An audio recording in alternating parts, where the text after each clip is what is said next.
Ниту сум била уценувана, ниту сум уценувала, ниту пак ќе дозволам да ме уценуваат, тврди екс-министерката за култура Елизабета Канчевска-Милевска, која пред околу 3 месеци даде зелено светло за уставните промени.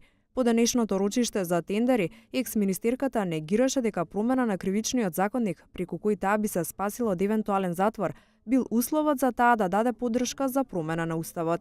Ниту сум уценета, ниту пак ќе дозволам да бидам уценета за било што и било како.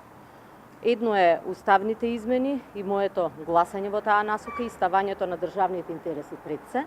Значи стојам цврсто и јасно и гордо за таа моја одлука и во ниеден случај ниту пак ќе кажам сум уценета или некого сум го уценила во однос на овој предмет. Така да гласањето на кривичниот законник нема тотално врска со самиот предмет.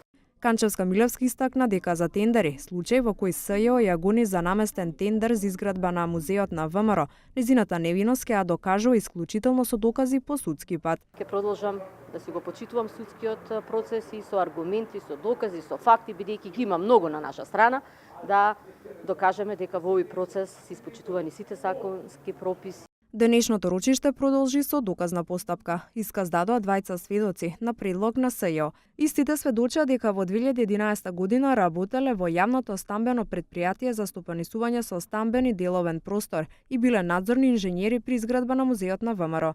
Тие пред судот ги објаснаа своите надлежности и обврски кои ги имале додека работеле на проектот. Наредното рочиште е закажано за 25 месецов.